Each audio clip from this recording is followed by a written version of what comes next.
All right, Mac, check 1 2.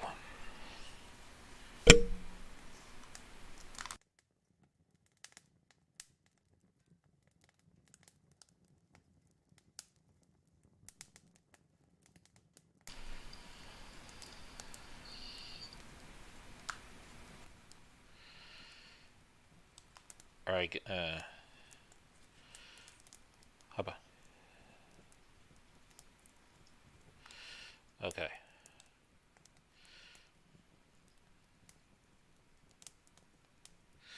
All right, hello. Can everybody hear me?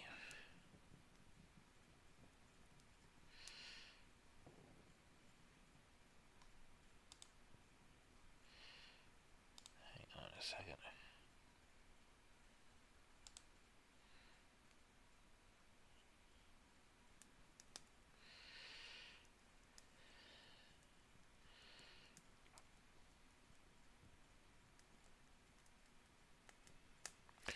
Alrighty, we're good to go. Hello, everyone. Ugh, I think I need a new boom arm.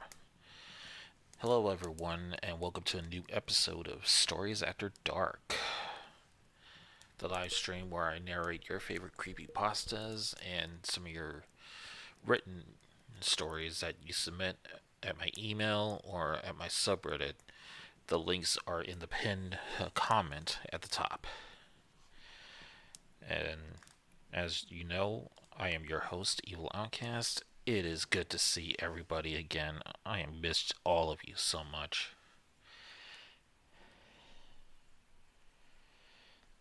I'm sure we're gonna have a lot more fun here today. But before we get started, let's see who's in the chat. We have Breaker19, although I can't call him that no more because he is now known because he has evolved into the Lycan Trucker. What's up? Long time no see, man. And we have the beautiful Lily Say Nation. What's up, girl? I hear you coming back soon. I'm really looking forward to this, seeing what you got coming up.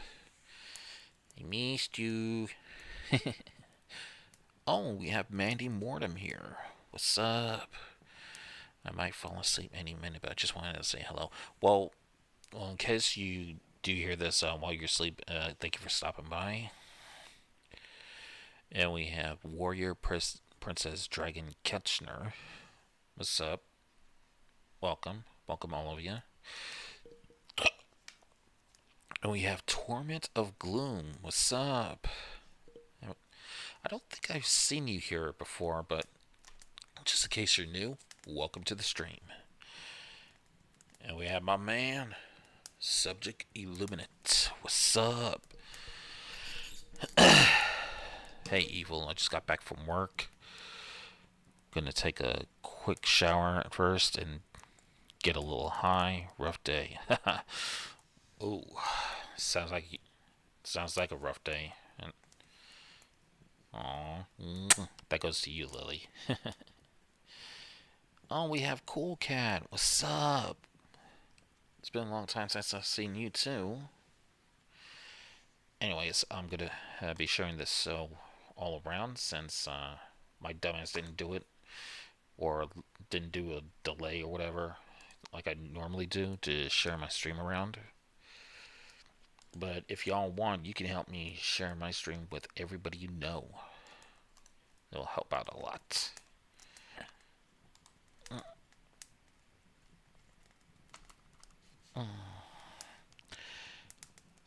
Stories after dark. And you have to forgive me, I just got a brand spanking new laptop a few weeks ago because my old laptop decided to crap out on me. Then again, it was bound to happen, so. Now, come join us. Anyways, how's everybody? How's everybody's night tonight? I hope everything is well. Boom. Just gonna go down the list of Discord servers. I'm in this one. I'm in, let's see here.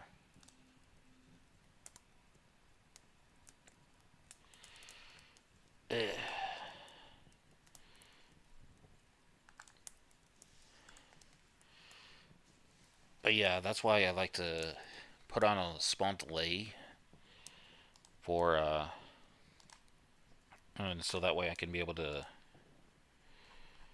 get everything ready and shared and all that jazz.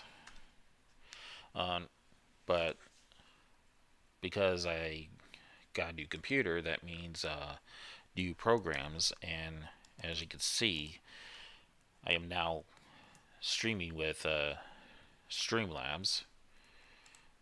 I'm just surprised that this tolerated. So, and I'm pretty much new to it, so you're gonna have to bear with me.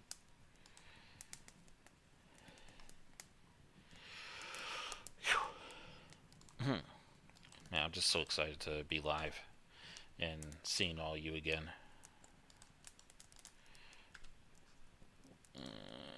There you go.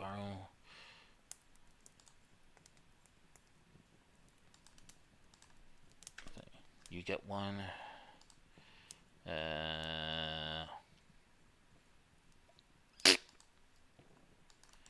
You get one. Not part of Grave Matters anyone, but you get one. And I know you're there, but you get one. You get one. You get one. I should probably do this on my phone as well.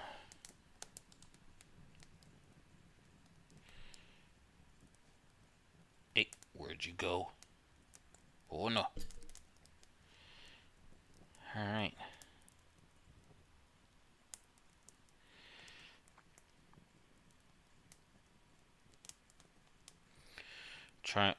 Trying leaving, coming back to refresh it. Oh.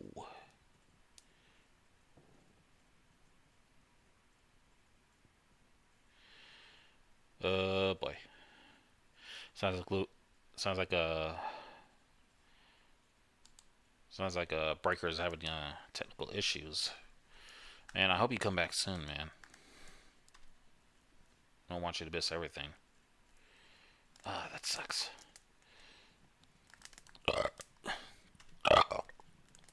Ooh.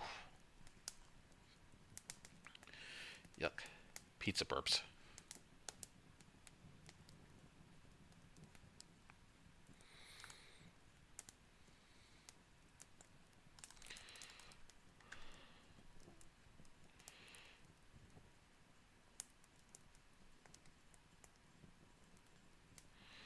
Oh, can the rest of y'all hear me?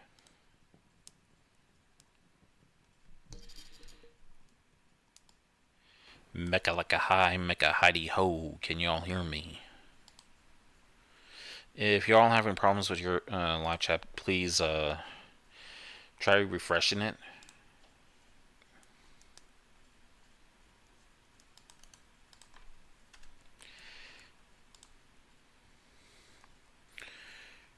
Christ, I got a crap ton. I'm in a crap ton of servers, you know that?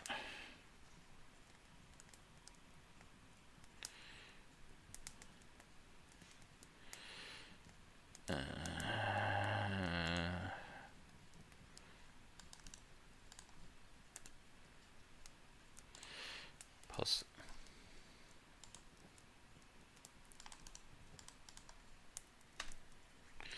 There we go. And I think I should do it in Discord. I'm gonna go over here to Twitter. And tweet my crap. Booyaka. Okay, now that everything is shared.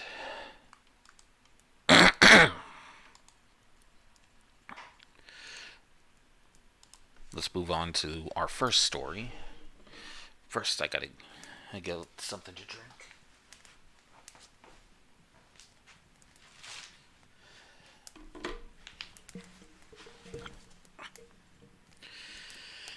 All right.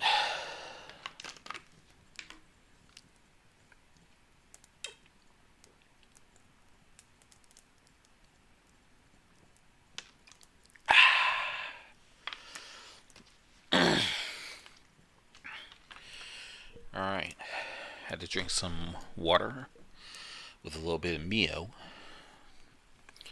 Because, as a friend once said, stay safe, stay cool, stay hydrated. And Breaker can hear me now. That's great. Glad I can hear you, buddy. I give you a little shout out.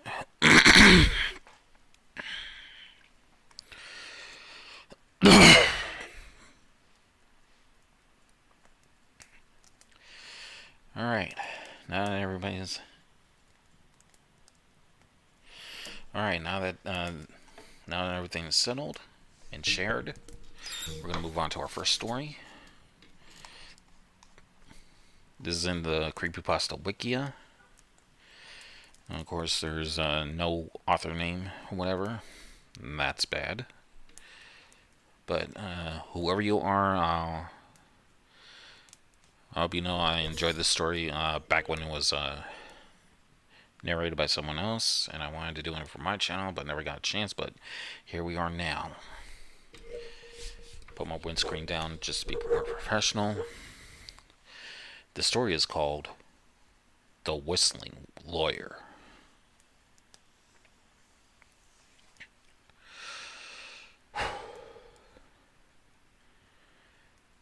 The scratch of pen against paper filled the small space eerily. I regret not donning my heavy coat. Jail cells were always uncomfortable. I suppose they wouldn't be very effective if they weren't. The large man seated before me was clad in orange and bad decisions. His face was unshaven, his eyes sunken. It was difficult to reconcile. The man with the file. He was accused of a gruesome beating and murder that had made national news. Please, start from the beginning. Leave nothing out, I told him. He licked his lips, unsure of how much he could trust me. I sighed. Everything you tell me is privileged under threat of disbarment. Not even the president himself could make me disclose it to him. If he did, it wouldn't be admissible in court. Now please, begin. The orange man relaxed somewhat. It started a few months ago. I've been dating this girl for a while. We had met through a friend, and it was pretty good. I took her home one night. We were both pretty fucking drunk. I don't remember too good, but I think she knocked my TV off the wall. She was zigzagging all over the damn place. And she ran straight into the fucking thing. Well, like I said, I was pissed drunk, and that thing was expensive. I was mad as hell, but I was calm about it. You always gotta be calm, so you don't spook him. I interrupted him. I'm sorry, what do you mean, always? Are you implying that this isn't your first time? The man chuckled. Oh, hell no, mister. That case in Las Vegas a couple of months back, that was me too. Some poor bastard who checked in on the hotel room after I was gone got that one pinned on him. Then there was one in Oregon, California, the that real uncomfortable one in Wisconsin.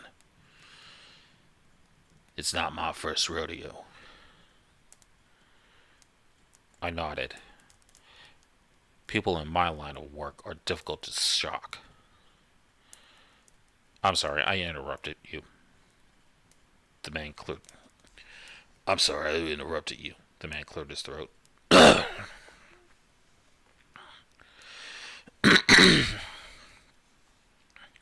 Well, like I said, I was mad as hell. The girl had done broke the one nice thing I own. I got her into bed. Put one of them blindfolds on her. She was into that kind of thing. Was it too hard to convince her? I went into the kitchen and came back with a butcher's knife. One of them big suckers. I heated the thing up over a fire. When I came back into the room, the stupid bitch had no idea what was coming for her. I put one of those ball gags in her mouth to stop her screaming.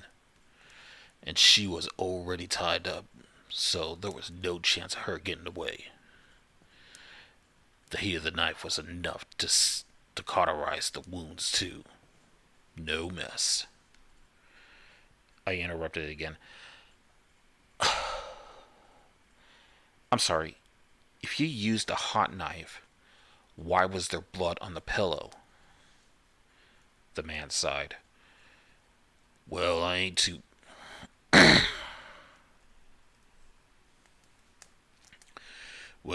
I ain't proud of it. But I keep a baseball bat under my bed to scare off any would-be robbers. I was practically livid by that point. So I went to work with that first thing.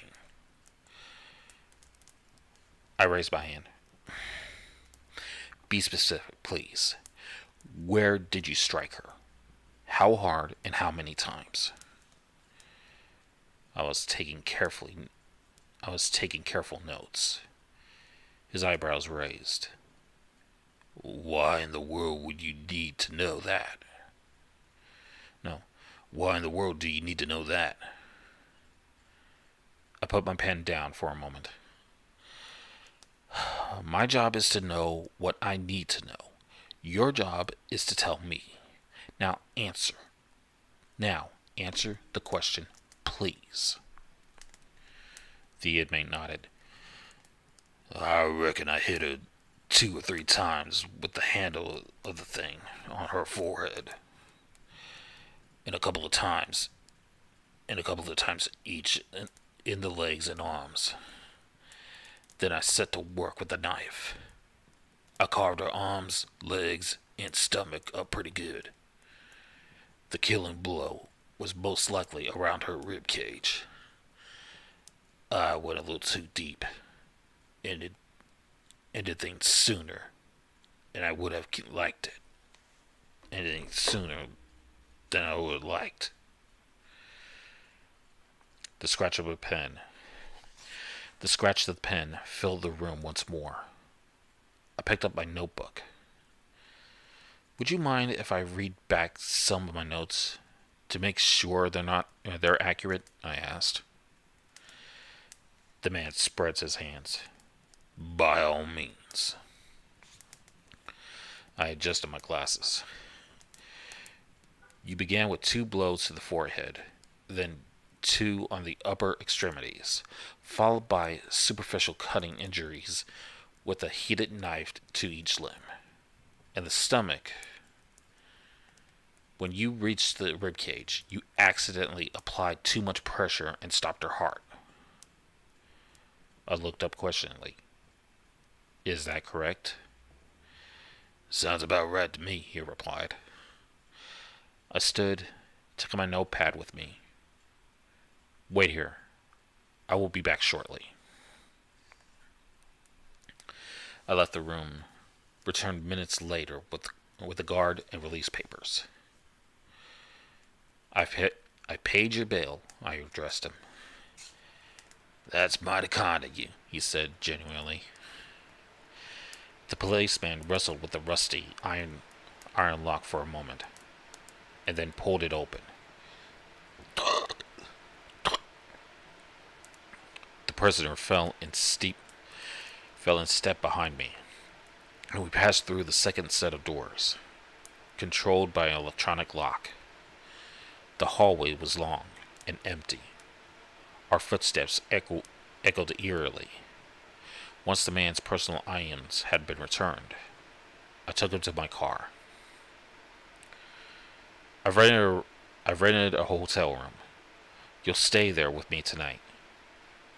He did not object. I dropped him off, told him my room number, and handed him a key card. I need to do some shopping. I'll be back soon. When I returned to the room, the man was sitting on the bed, watching TV. He almost didn't hear me come in the front door. I put my things down and began unpacking my bags. I spoke as I did so. You know, some people are calling you the most hated man in the country right now, I told him. Yeah, I've gotten that before. Notorious serial killers don't tend to get medals. I chuckled at that. Don't get medals. You're a funny man. You know that? I said, approaching the bed. He laughed. Sometimes I can be. I leaned over him. You know who will never get to be funny again? Nicole Bloom. I snapped the restraints onto his wrist before he knew what was happening. The blindfold slipped easily over his eyes, and the ball gag over his mouth. He struggled, but to no avail. 2 little girls. 2 little girls. That's who you made orphans. Miss Green. Wait. 2 little girls. That's who you made orphans, Mr. Green. 2 beautiful children who will grow up in foster care because of you. I slid the baseball bat out of the bag, bringing it down on his head twice in succession. His arms and legs soon followed. He screamed, but the sound was muffled by the ball gag, and sounded more like choking. A young woman with her whole life ahead of her, dead because of you. And why? You got pissed drunk and couldn't help yourself. I procured the knife from the bag and held it against the lighter until it glowed red.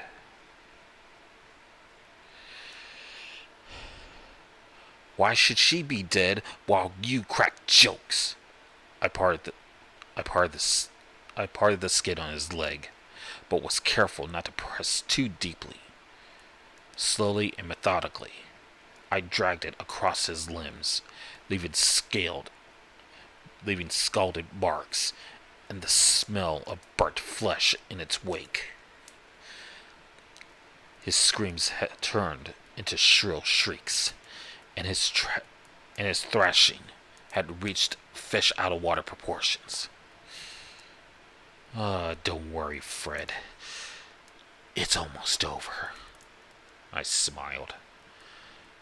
The knife reached his stomach, and then pressed slowly but deeply into his chest cavity, extinguishing his life. I waited a moment to confirm that he was dead. His breathing was gone, his pulse silent. I rolled a large police bag out of my suitcase.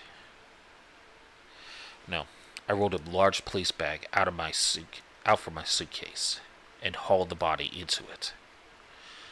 My friend at the morgue would deal with him. Soon he'll just be another John Doe at the local hospital. I stuffed him into I stuffed him into the corner, smoothed the suit out, and polished my glasses. Straightening, I cracked my back and smiled with contentment. Whistling, I stepped over the body and began to walk back down to the police station. It was only noon, after all.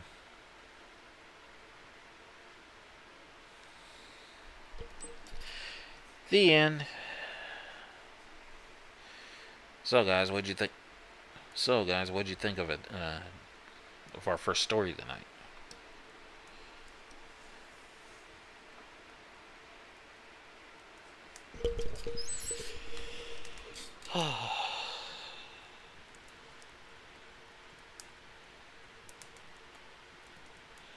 Okay, let's take a look at the chat and see what's going on. Well, thank you, Lily. I'm glad you enjoyed it.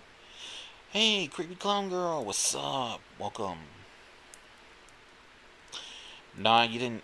Nah, I think you came back at the right time, subject. You didn't miss much.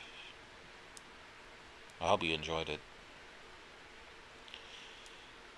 T-Stash, what's up? Yeah, ball gag. I wouldn't make this shit up myself.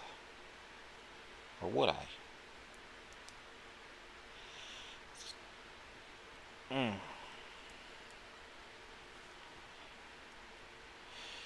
Oh, beforehand I was gonna put like a 15-minute delay. So that way I can have enough time to get my stories done and put my kid to bed, but he managed to sneak in a little midnight snack. But I think it's time. I think it's time to put the little boy to bed and put my charger on the phone.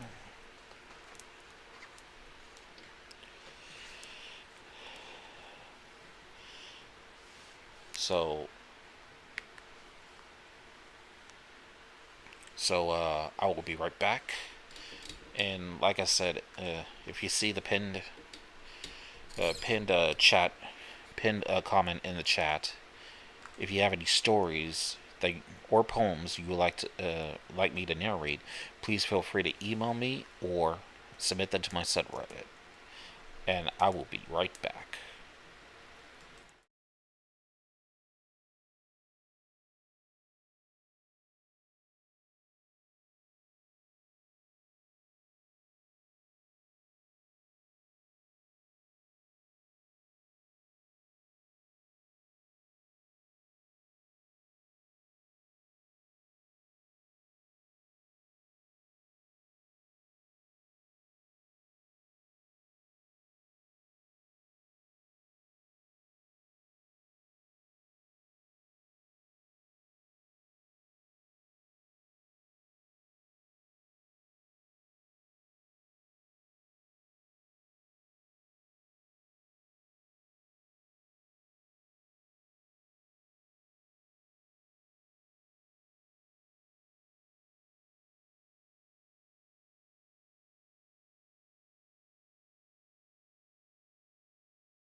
Alright, we are back. I also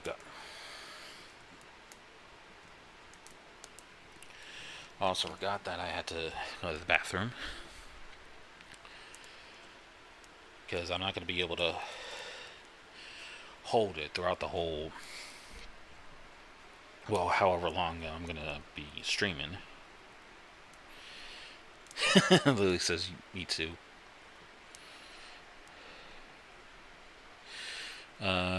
Warrior Princess Dragon Couchner says, you can shorten my name to Warrior. Okay, fair enough. Warrior it is. Thank you, Sub Illy. Well, I'm glad you like that story, Like and Drucker. Torment of Gloom says, fire.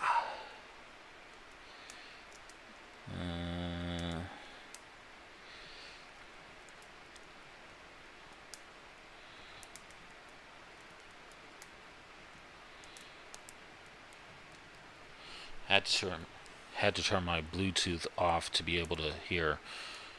Ooh, it sounds like either your Bluetooth needs. Liking either your can't speak tonight. Either your Bluetooth needs charging, or it's time to get a new one, buddy. And yes, hello CCG. She came here 1 minute, and the next she's going back to sleep. I'm just kidding, CC. You know I love you.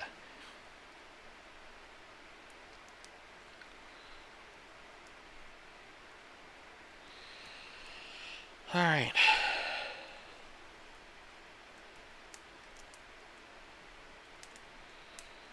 Alright, it's time to go on to our next story.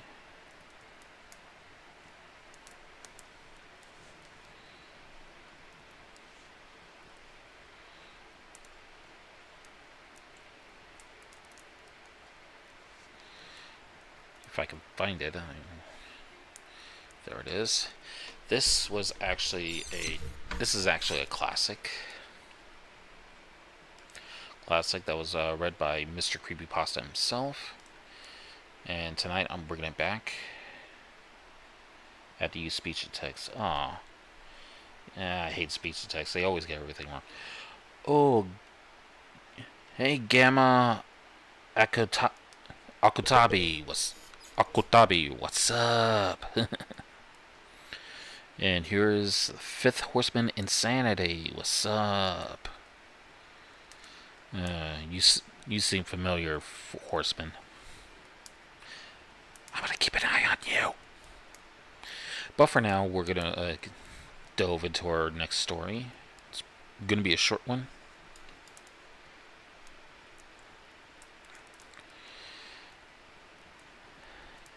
This story is called Witness. I am currently sitting in front of my computer, scared witless. Any moment now, I am going to be killed. Today, a friend of mine told me a story. His aunt has taken care of him since he was a small boy, and she told him last night about how his parents died.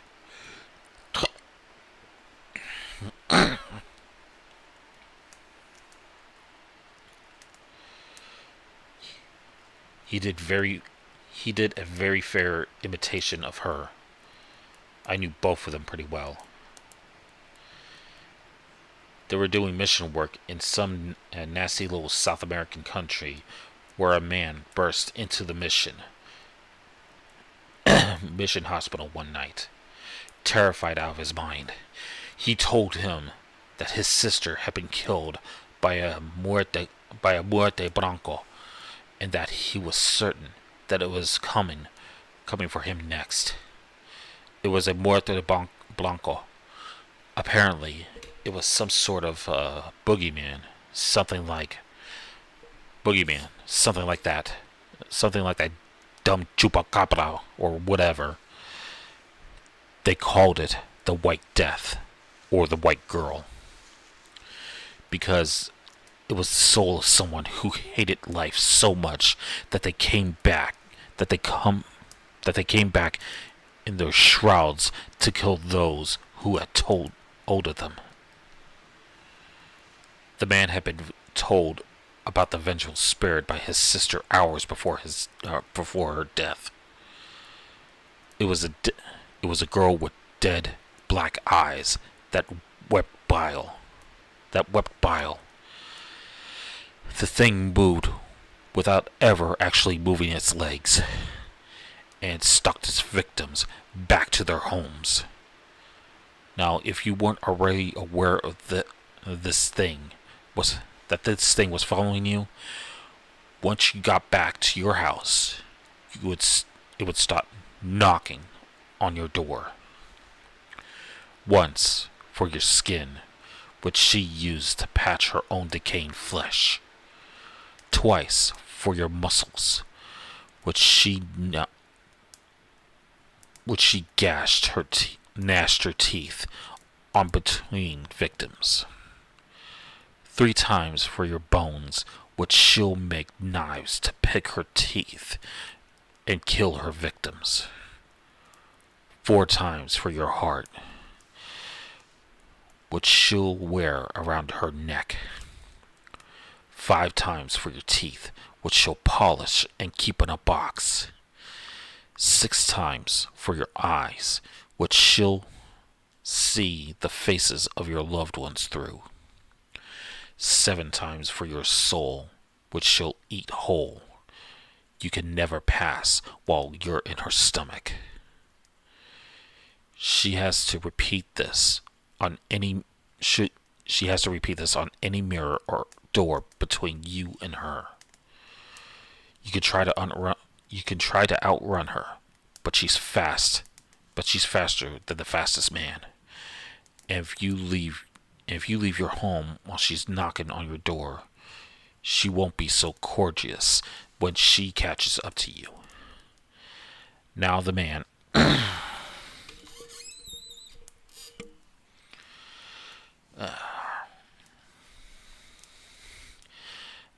was certain that this thing had killed his sister.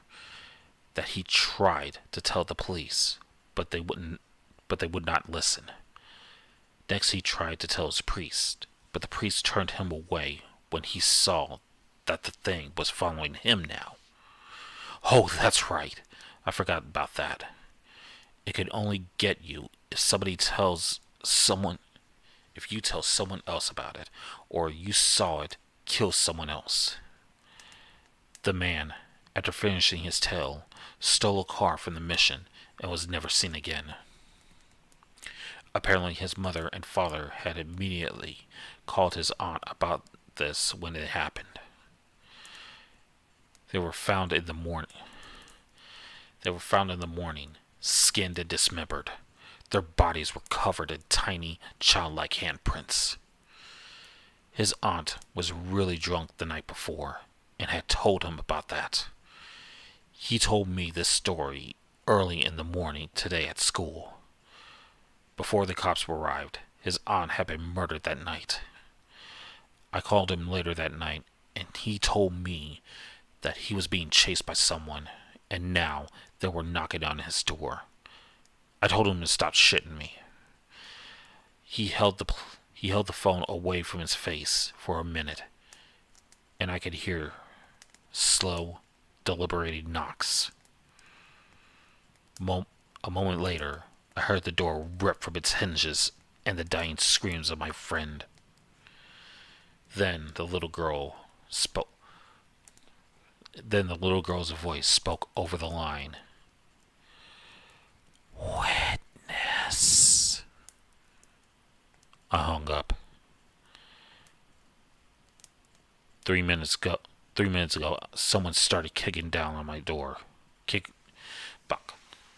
3 minutes ago, someone started knocking on my door.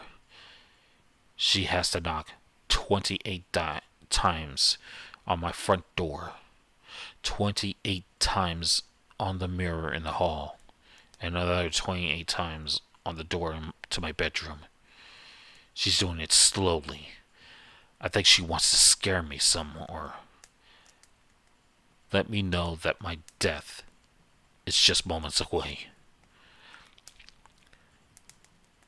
I will not I will not run. I couldn't I couldn't get to my car in time anyway. She started knocking on my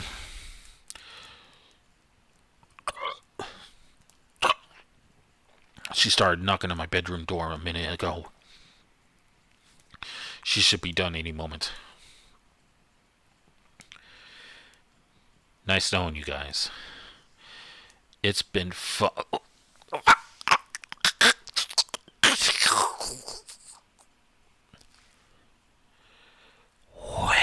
Witness.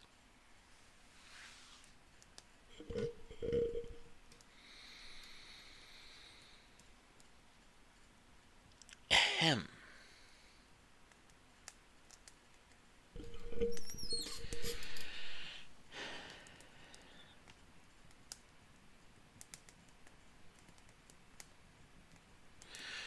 Alright. Well, that's Witness with Author Unknown.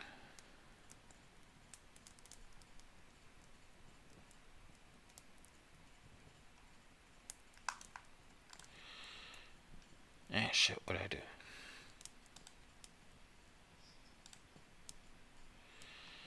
do? Anyways, let's go back to the chat and see what everybody's doing.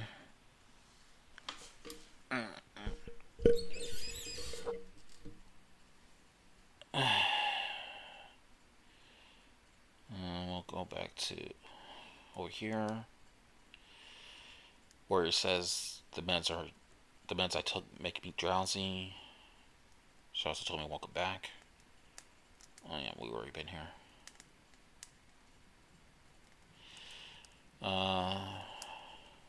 Breaker says I'm driving to pay much attention to the chat. Well, yeah, stay focused on the road, dude. We don't want you crashing, alright? Stay safe out there.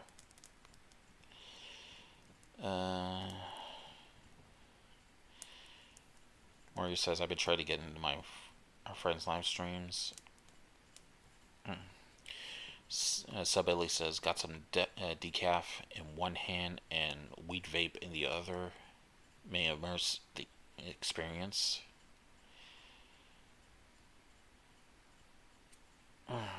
Sides Couchner the envelope of Dragon Nip.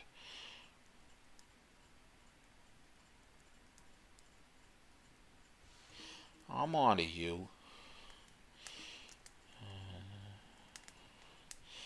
T-Stash says keep all the eyes on us. Oh, I'm keeping my eyes on you. My Dragon Eyes in the chat says no warrior. Tormented Gloom says I got my weed. If that helps. Lady Spookaria, what's up? Didn't see you in the chat. Welcome. Glad to see you arrived. Let's see what's going on at the bottom. Nice ending. Lily's shocked. I probably scared the crap out of you. I'm sorry. I probably scared the crap out of everybody. And she also says she's sleepy. Well, Lily, if you have to go to bed, then go to bed. I mean, it would be fine if you let the stream on, but if you need to go to bed, that's fine. You probably have work tomorrow, so go to sleep. I understand if you're tired. Just go to sleep. I'll read more stories, okay? But I will thank you for driving by.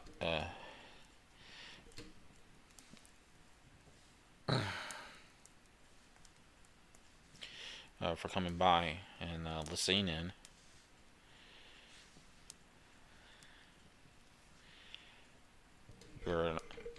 You've always been an awesome fan and a awesome best friend. All right.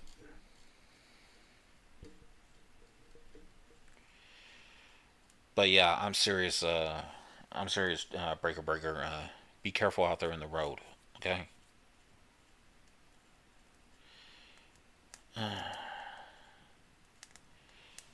Go ahead and take my little water break.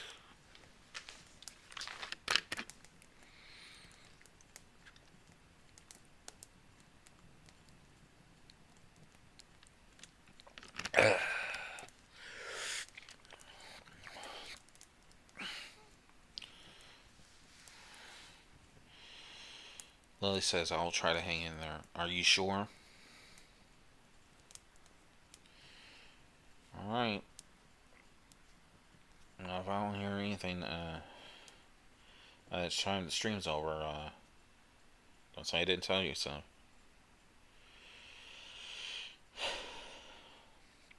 Warrior says, my boyfriend says every night it's past my bedtime when it's after 9 p.m. I don't know what's going on with that over there, but maybe y'all can work a compromise or some shit like that. I don't know.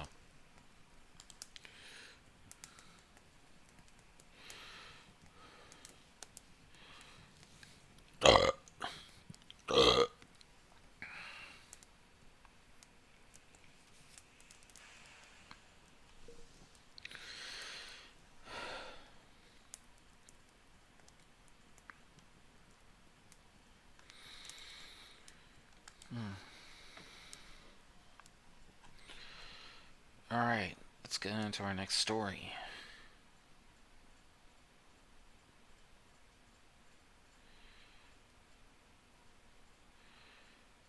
I didn't know.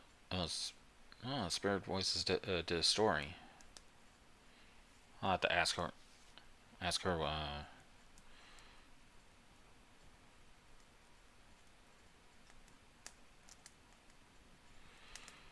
Ask her to read that story, and it's the pasta of the month. So I'm not gonna risk it.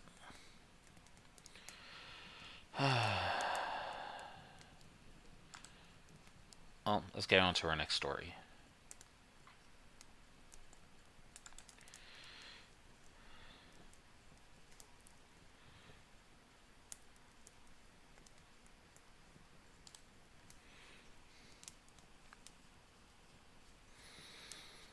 Spooks continues.exe. That's a medium-sized story. It comes from creepypasta.org. This story is called The Face Amongst the Trees. Ever since I was a little boy, I always loved the woods. Well, had might be a better word, but I'm getting ahead of myself. As a child, I lived in a house right next to a heavily wooded area. Every day I would go out into the woods with my friends. We covered nearly every inch of those woods. Hiking, camping, climbing trees, you name it. The woods were our playground and we controlled them. Or so we thought.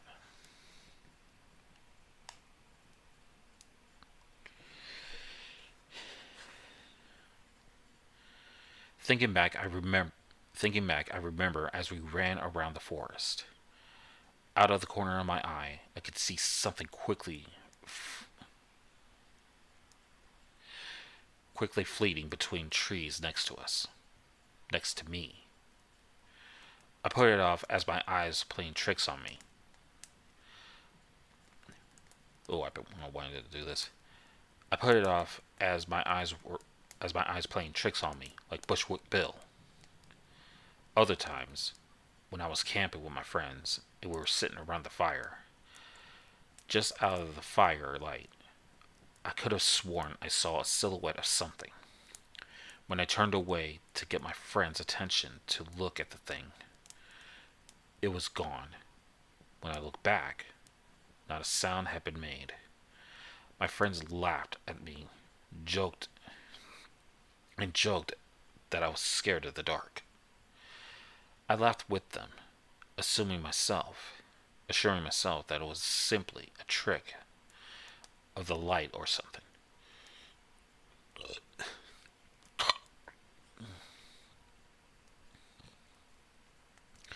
Sometimes at night, though, I looked out the window at the forest. These were the scary these were the scary times because I could rationally I couldn't ris- I couldn't rationally explain what it was. But I but when I looked out fuck. But when I looked out the window at the woods, I would see a face amongst the trees before it quickly disappeared. Those nights I couldn't sleep a wink. I still went into the woods fairly often, usually at the behest of my friends. I did my best to forget the strange face, which I managed to do for a while. I was 17, and my friends Hayden, Noah, and Mason, and my brother Kieran, managed to annoy me into going camping in the woods with them. We packed up our gear and headed for our usual spot in the woods. We set up we set up and a few hours later it was dark and we had a fire roaring away. Noah sighed Noah sighed contentedly as he leaned back in his camp chair. Well, I say I did a good job if I say so myself, he said. I rolled my eyes. Noah was 16 and our resident goofball. Jokes endlessly streamed from his mouth. Please, I replied. You sat on your ass the whole time. Hey, I sat on my chair, Noah retorted. I rolled my eyes again. Hayden, our group's token arrogant son of a bitch, and 16 as well, snorted in laughter. You didn't. You didn't. Hmm. No, I'm not going to do the voice for now. I'm just going to do my own voice. You didn't even do that, Hayden said. Kieran stayed up while you were off looking at squirrels in the trees. Look for squirrels in the trees. I heard from a reliable source that an albino squirrel lives out here, Noah stated matter of factly.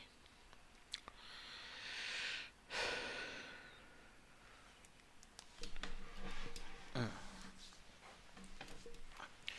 get comfortable.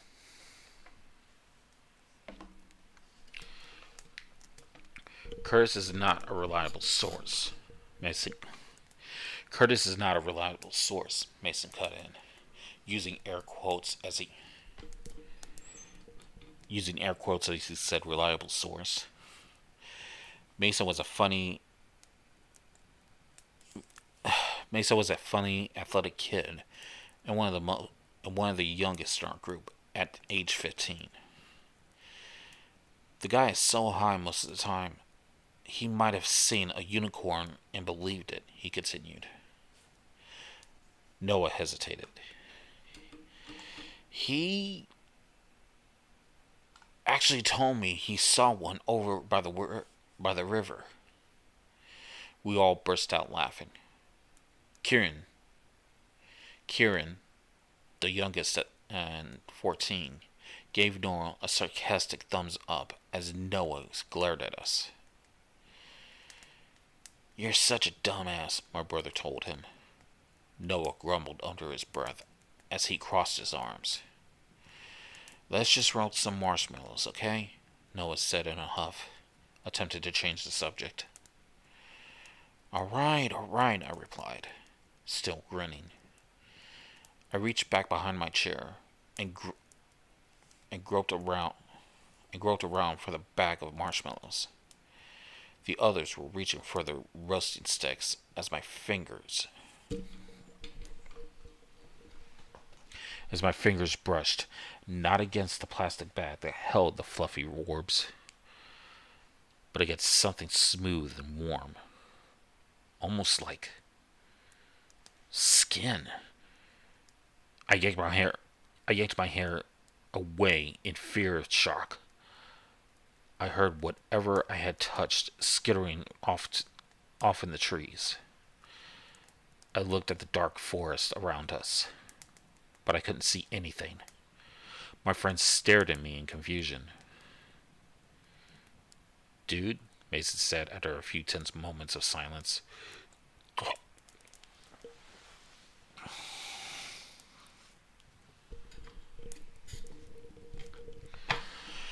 Sorry. Dude, Mason said after a few tense moments of silence. Are you alright? Yeah, I'm fine, I said uncertainly. My hand just brushed an animal, that's all. Don't be such a baby, Cameron, Hayden said with a mocking grin. I glared at him as he continued.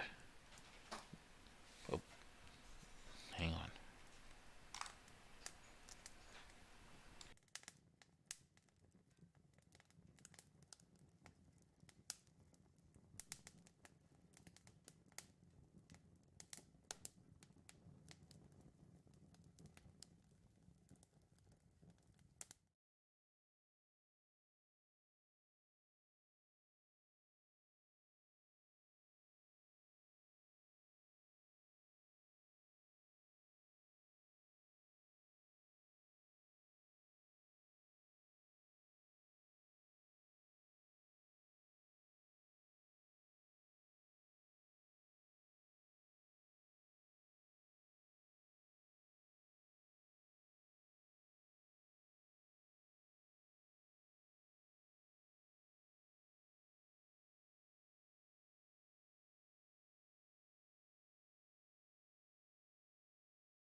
Oh, sorry about that.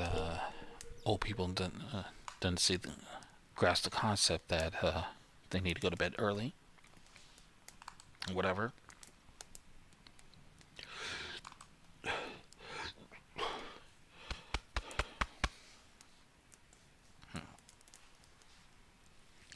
Now the baby is up, so it's going to be a matter of time before.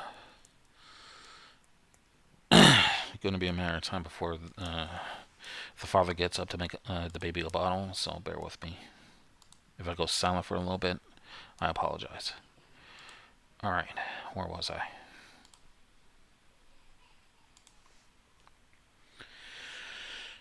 Oh yes. Don't be such a baby, Cameron. Don't be such a baby, Cameron. Don't be such a baby. God damn it. I'm gonna fuck this up. Don't be such a baby, Cameron, Hayden said with a mocking grin. I glared at him as he continued. Pass me the mellows. Fuck you, I said, reaching back and tossing him the bag of marshmallows. Nothing was there this time. The mood quickly eased back to our usual laughter and good cheer. But I couldn't shake the uneasy feeling the forest was giving me. The feeling that we weren't alone.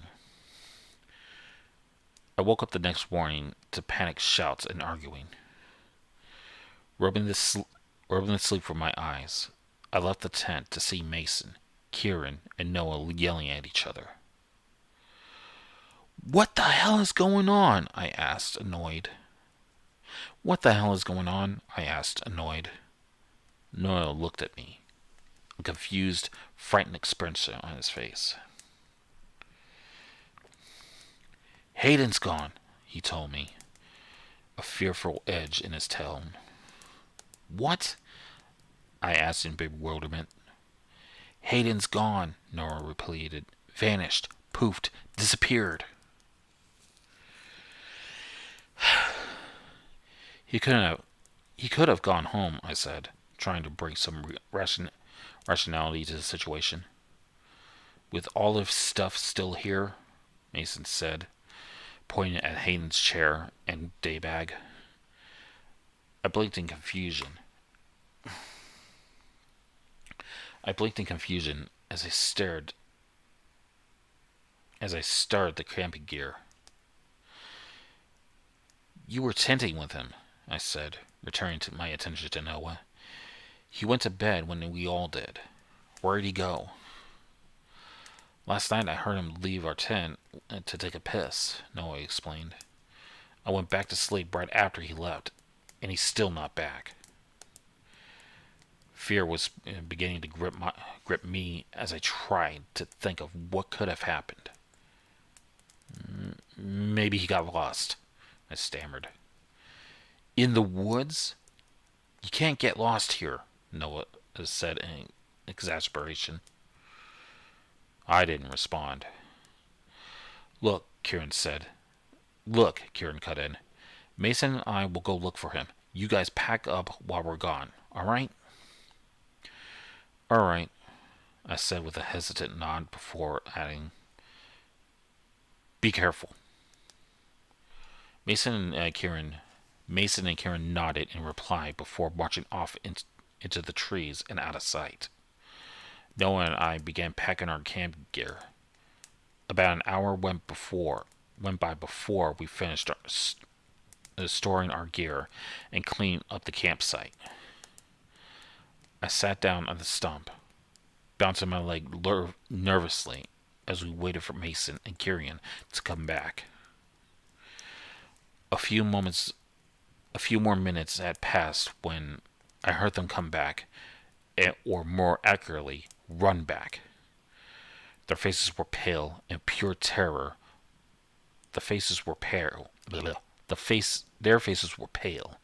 and pure terror was written on them as they quickly grabbed their backpacks. We're leaving, Mason shouted through panicked breaths. What about Hayden? Noah asked. He's dead, Kieran answered. We need to leave now.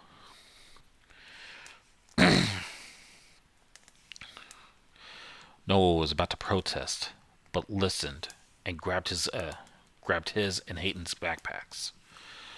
I quickly shouldered my bag, and we began to run out of the trees. Panic was rising in my chest, and we sprinted through the forest. I couldn't believe it. Hayden was dead. There wasn't anything deadly in these woods. The river wasn't fast or deep. None of our climbing trees were too tall. Falling from them barely merited a sprained ankle.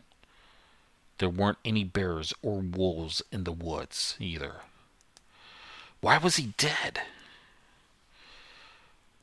We reached the tree line and burst into the open patch of grass between the two houses. We slowed to a stop, gasping for air. Now, Noah wheezed. Talk. What? Another pause for breath. Happened. Give me a damn minute, Mason huffed. We all went silent, resting and catching our breaths. The horror of the entire situation sank in during those quiet, tense moments as Kieran and Mason caught their breaths. We found Hayden. Uh-oh.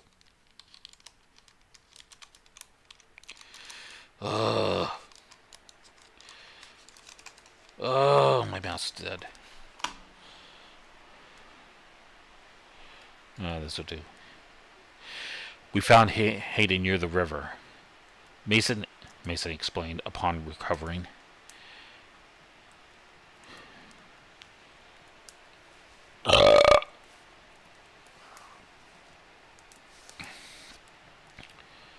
He shuddered as he remembered what he saw.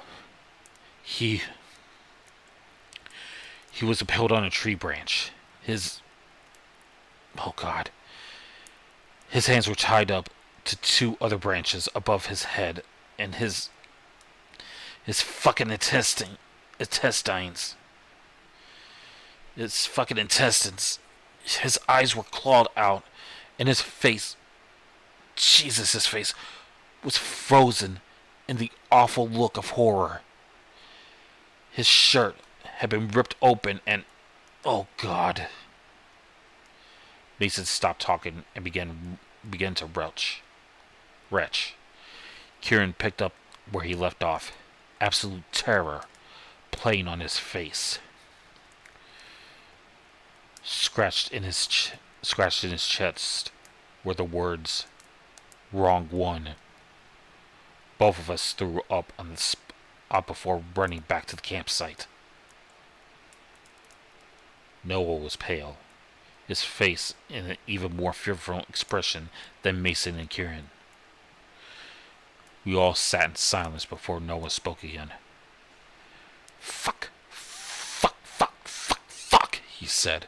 What do we do? We need to call the police, I said, trying my best to hold back my panic. What about the woods? Kieran asked. Man, fuck the woods, Mason shouted. I'm never going back in there. We all nodded in agreement. We need to get out of here, I said, standing up straight. You don't need to tell me twice, Noah agreed. We hurriedly walked away from the trees that we never returned to, fearful of what lay within. A few days had gone by since Hayden's death. The police recovered his body during this time, and his funeral will be in a few weeks. Closed casket, of course. Mason, Kieran, Noah, and I all refused to speak to the police on the matter. What could we say?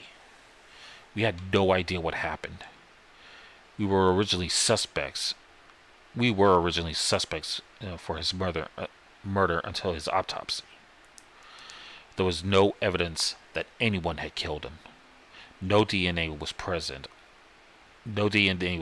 on Hayden's corpse other than his own. But I knew what killed him. It was whatever creature had been stalking us. The face in the forest.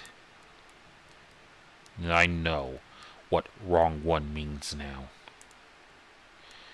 Every day, the creature grows closer.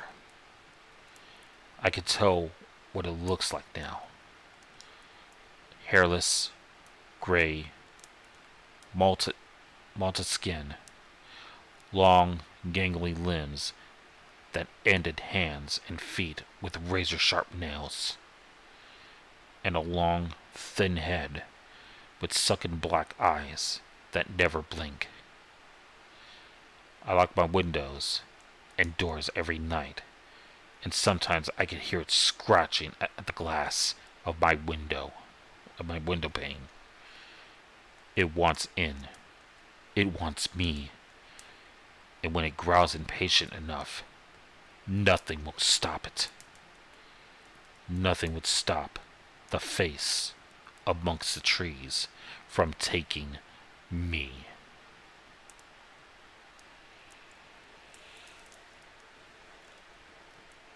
And that, ladies and gentlemen, is why I will never go camping. Ever again. Fuck that. Excuse me, I gotta find my charger cord.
Sorry about that. I have a rechargeable mouse, and it just pretty much died. So I had to get my charger cord to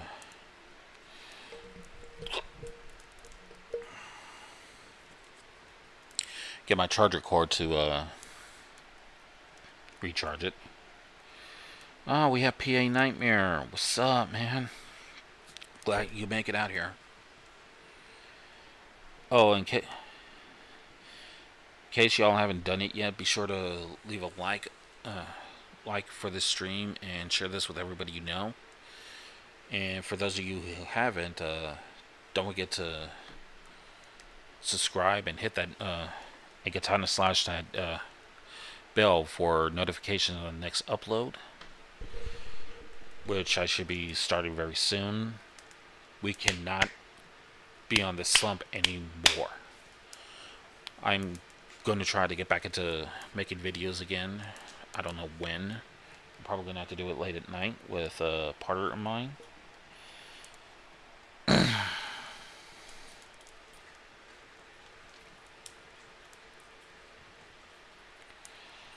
So we're going to try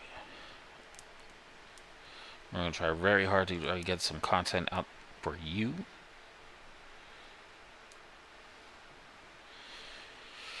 But it's kind of hard when you got a 1-year-old nephew that constantly tries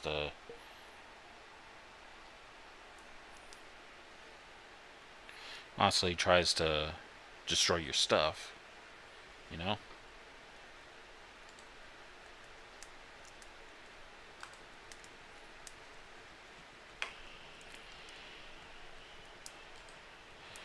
Oh, and it looks like somebody just subbed to me. Gamma has subscribed to my channel. Thank you so much. And holy shit, I got one more. And you are sub 899. I got one more left. Who else could it be? But yeah, thank you, Gamma, for subbing to me. I really appreciate that. That's funny. Why didn't my alert box show up? Oh well.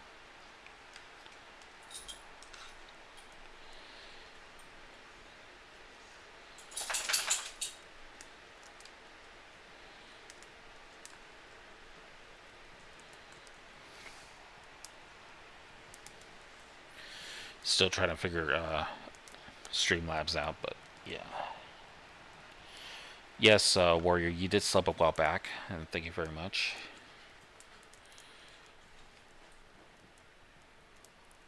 Oh, Lord, dog.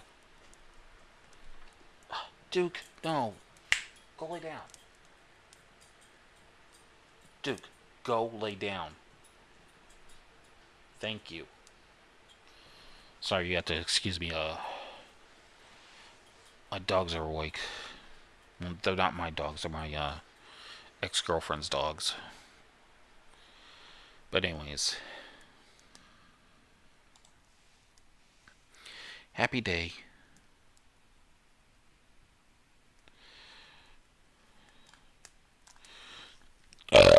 Excuse me.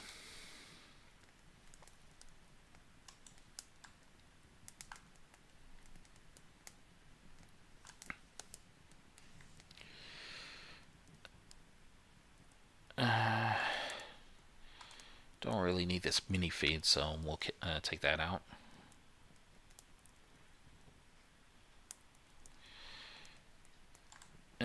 You have to excuse me. Audio mixer right there.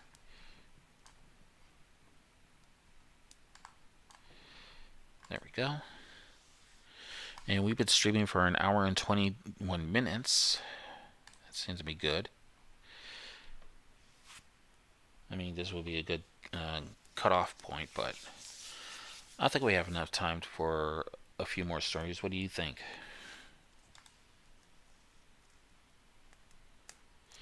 Should we keep going for a couple of more? One more? What? Tell me.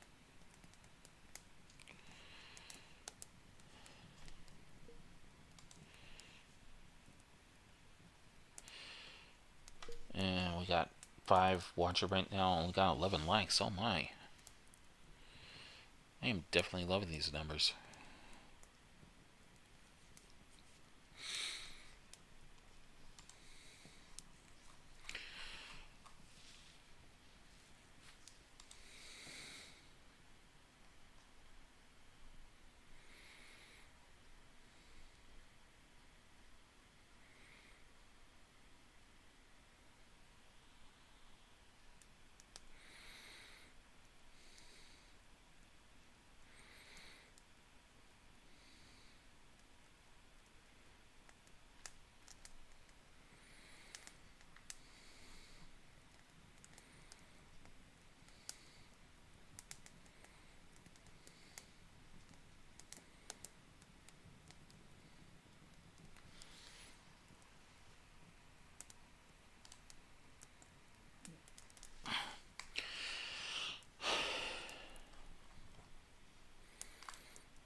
Ooh, this is a long length of the one right here.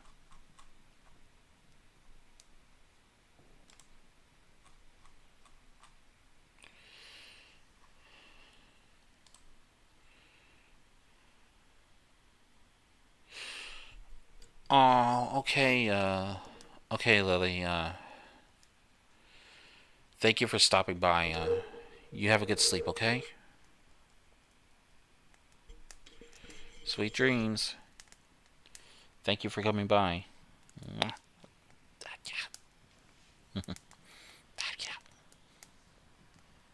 Alright.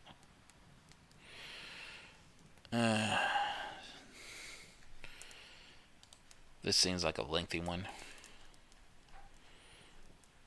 And I forgot I had this in my bookmarks. So we're going to read this one. I don't remember reading this or whatever. But I know this is going to be a challenge. And this story is written by Hang on a second.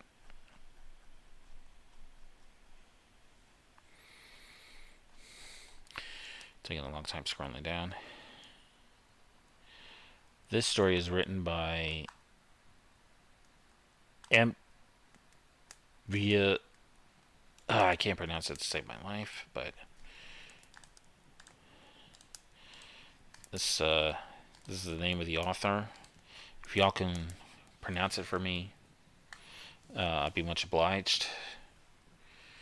But this next story is going to be a lengthy one, and oddly enough, it's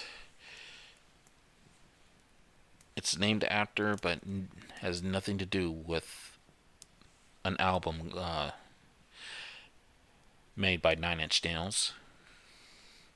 The story is called A Downward Spiral.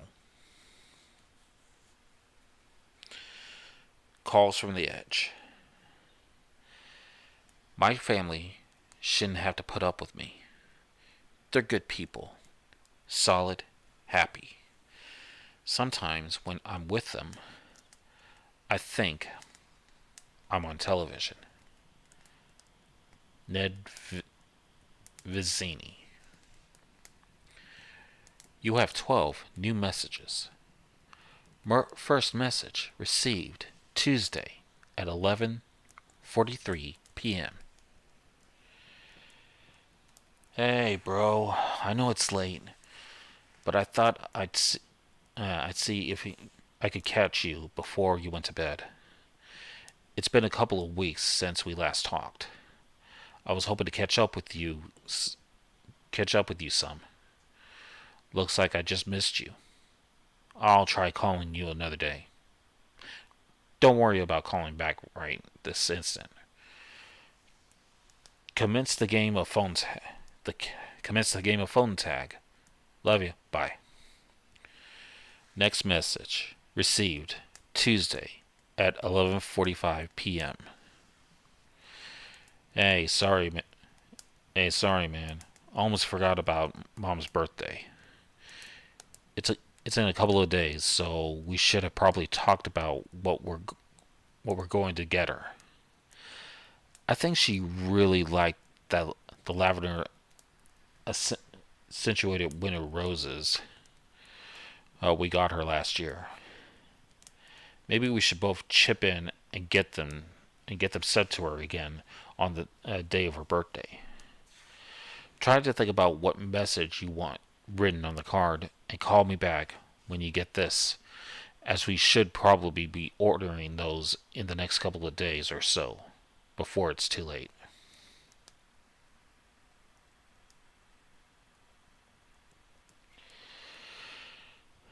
Next message received Tuesday at 11:54 p.m. You know, you've probably gotten one of those messages by now. I don't know. I don't want to keep bugging you, but I just saw a website that was offering a deal that would arrive the day of her 60th that has all of her favorite flowers. If we're going to do it, we have to place an order in the next hour or so before the offer expires. I can't order it with my card since my accounts have recently been frozen. It's a shitty debt thing. Nothing to worry about. Just one of the many pressures of being jobless. Get back to me. The audible sound of a can, likely beer, being opened is heard before the call ends. Next message, Wednesday at 2:01 a.m. Well, the deal expired a while ago. The sound of drinking is heard with the empty clang of a can being set down and hitting other empty cans. Not a big deal, though. It's not like we haven't fucked up in the past and failed to get Mom something on her birthday before. It's just shitty that we're doing it to her again after everything she's been through lately. I, at least, had tried to step up this time, though. Where the hell are you?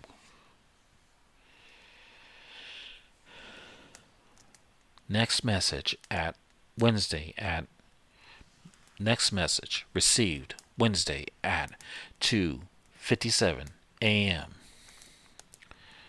The voice sounds much more intoxicated. I didn't mean that, bro. It's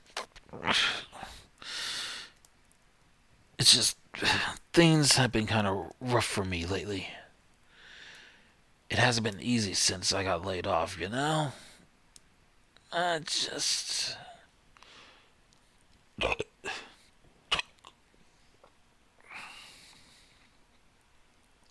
The glass is heard tipping over, it's spilling its contents out.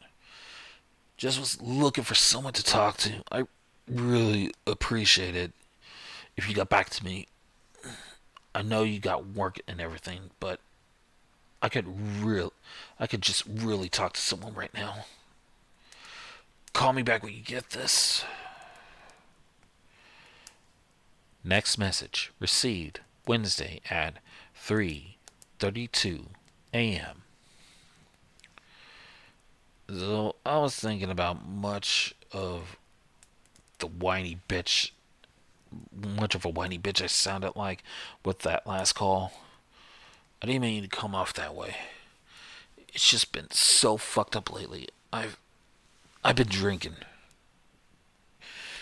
Never mind, man.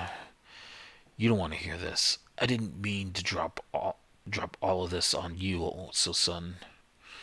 I'll talk to you when I'm sober and not such a hot mess. Good night. Next message received at Wednesday at 4:42 a.m. The voice is now slurring and marbled mouth. Ugh, I don't know what to say, but I gotta talk to someone. I've been so messed up lately. It seems like all I do is send out job applications to places that aren't looking to hire and get drunk afterwards. It's not even with friends anymore. I'm just drinking by myself. Can't say I blame them. I'm hard to be around. I'm the only one who can put up with me, and even I'm getting frustrated. I'm such a goddamn train wreck. I haven't been sleeping much lately. Just drink, pass out, get up, feeling like shit, and repeat. I forgot the last time I actually had a good night's sleep. I've been on a downward spiral for the longest time. I don't know what to do, man. Are you there? Please, pick. Message cuts off. Next message received Wednesday at 4:50 a.m. Sorry, that one got cut off, and I kept talking to myself for 5 minutes like a goddamn tool. Yeah, it's probably better you didn't hear that. I said some stupid shit. Oh well, it wasn't like I was saying anything important. God, I can't even do anything right. Maybe it'd be better if I just. There is a momentary pause before the call is disconnected. Next message received Wednesday at 5:10 p.m. The song A Warm Place can be heard playing softly in the background. I really need to talk to you, man. I got an empty bottle of whiskey sitting next to me with a loaded revolver in front of me. Guess you could say we're both loaded. I'm really thinking about it, man. There's not there's just not much left for me here. My friends don't talk to me anymore, and I haven't talked to the rest of my family in months. Please, call me back when you get this. Next message received Wednesday at 5:26 a.m. I mean, what's the point?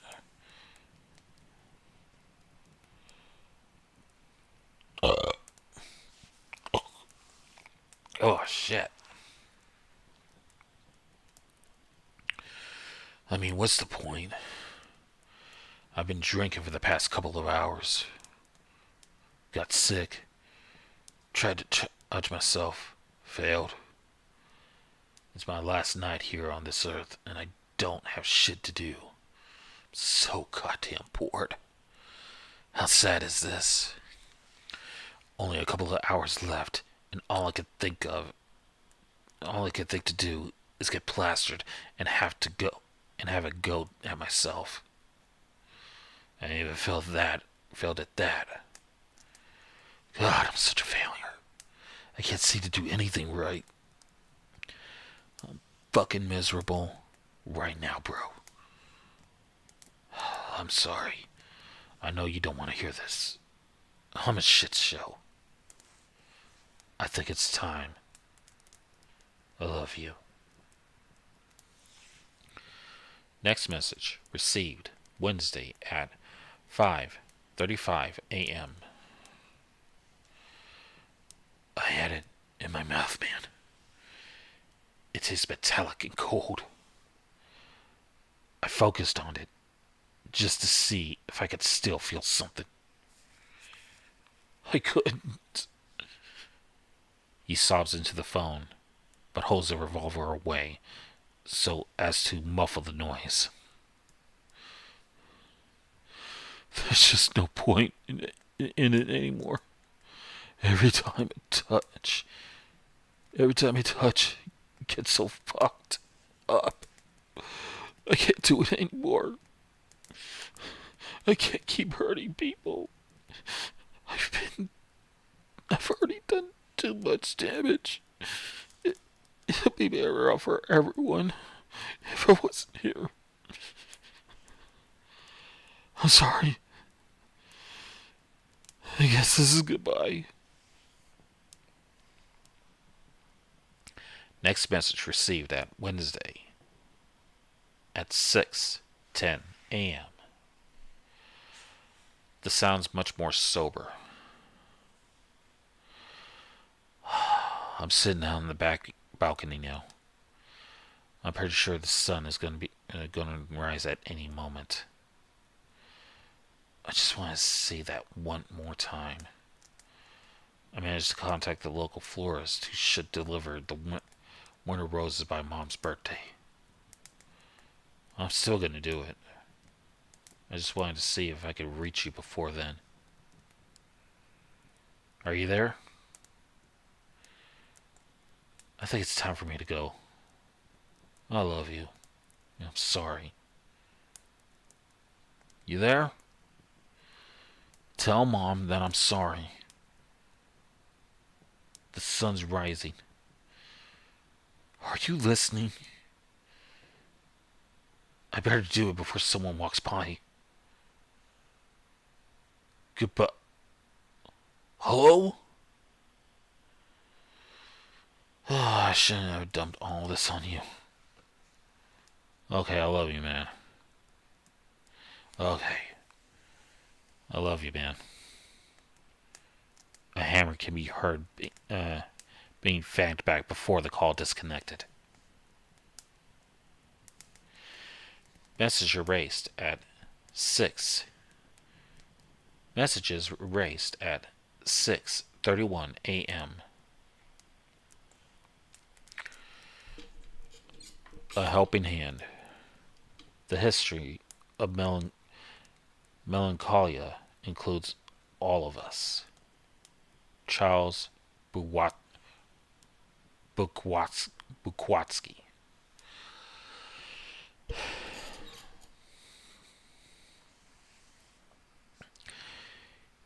Hiroshige looked out at the figure of the bluff on the bluff. He hoped that they weren't out there for what he thought they were. He looked back to his favorite show. With a sigh, he flicked the TV off and got ready to brave the cool beach air. He downed his scotch and winced as it burned its way down his throat. It was made for sipping and enjoying, not shooting. His house sat a couple of hundred yards away from the beach, but the bluff did technically fall under his property. He opened the screen door and walked into his backyard. Every now and then, people ventured out onto his property to take photos of the scenery and to take in the sunset. The trespassing didn't anger him. Sights like the one up on the bluff were meant to be enjoyed and shared with as many people as possible. He took pride in the fact that people were constantly climbing in to look out on the horizon and ocean. There was, however, the dark side to having such a scenic view. Something told Hiro that this was going to be one of those cases.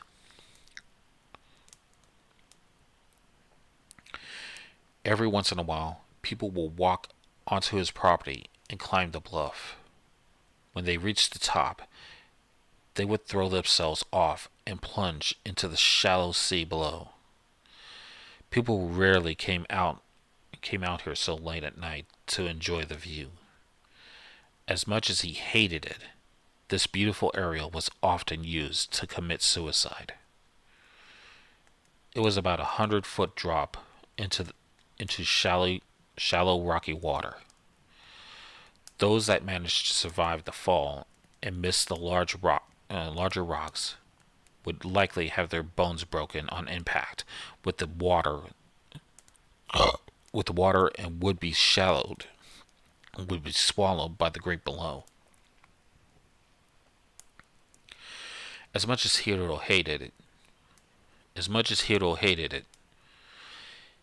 he had seen a few people go over the edge. By the time the authorities could be alerted, a search could be organized. The soul was lost to the sea. They were always slow to respond. Not through any fault of their own. Hiro was just closer, so he felt like he had the obligation to help out. He had never lived there. He had lived there for 7 years, and during this time, he had seen 5 people commit suicide. To him, that was 5 too many. The more unnerving thought was how many had done it when he hadn't been around. How many corpses and skeletons were repeatedly bashing against the rocks, lost to the ebb and flow. How many people plunged to their death, leaving behind only ripples in the water. That's why he went out to walk.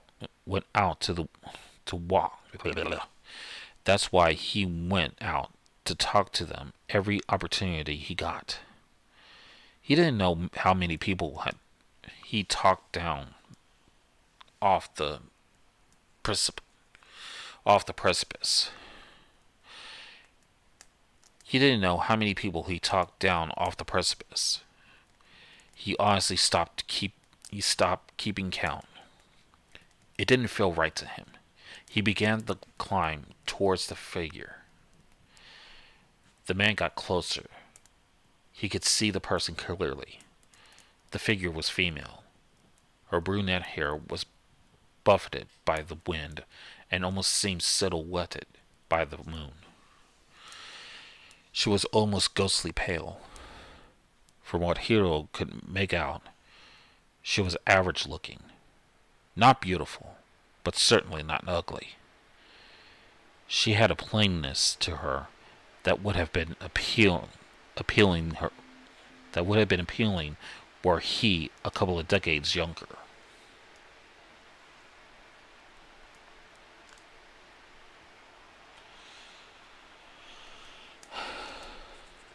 He spoke very softly, carefully not to startle her. Careful not to startle her.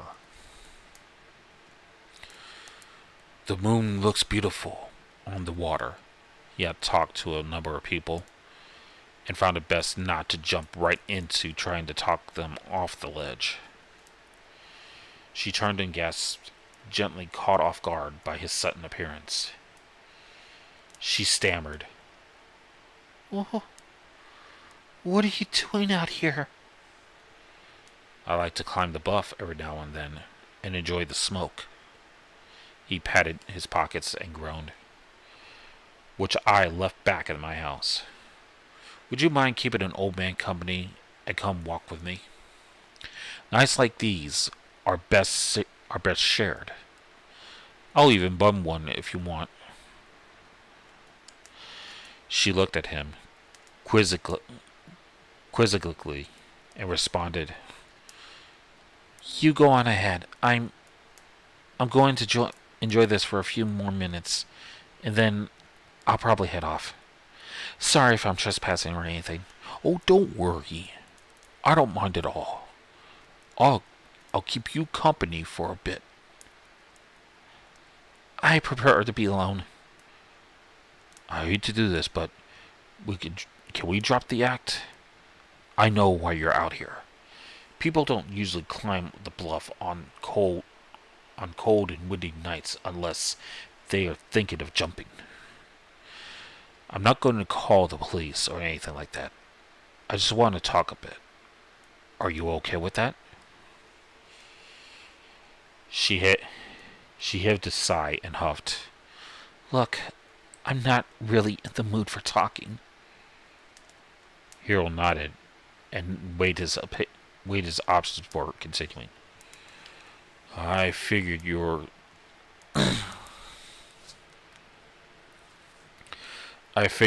up here. I figured you were up to talk. Fuck. I figured you were up to talk about it. Most people that are thinking of ending it jump as soon as they reach the top. I don't know why they would stop to enjoy the scenery. I think that's a big problem in a lot of people's lives. They don't take time to enjoy the view. The people who wait are the ones with reservations about what they're doing. Why are you going to do it?" "What do you mean?" "I talked to a couple of people before they were in your same shoes. Everyone has a reason. Some people just have some people had just lost their jobs. Some have failing marriages, flunking out of their colleges, and I just want to know yours." "Do I need a reason to kill myself? What does my reason mean to you?" "No need to get on the defensive. I've been there myself, that's all. Not to the edge, mind you. The ledge was a revolver. I still remember how the barrel tasted in my mouth, how my teeth felt as they chattered against it, how it felt so heavy in my head, and it's not something I enjoy remembering. I just remember years spent wondering what the hell I was doing with my life. I was adrift and out of control. One day I just thought to myself, why not? Why not end it all?" I shocked myself with that. I had never thought of suicide before. Sure, I've been depressed, but Never that lost.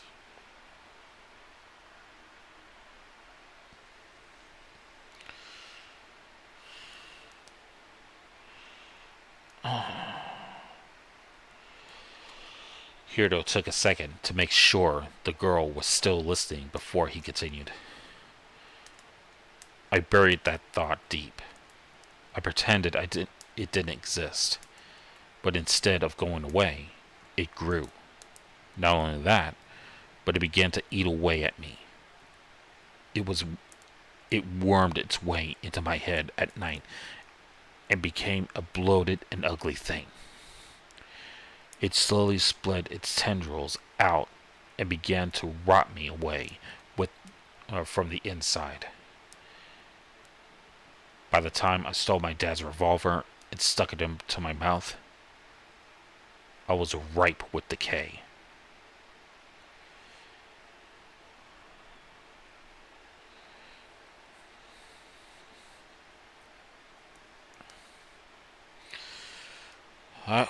Why didn't you pull the trigger?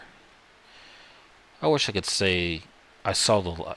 I wish I could say I saw the light, or a kindly yet dashing old man intervened. But the truth is never that poetic, is it?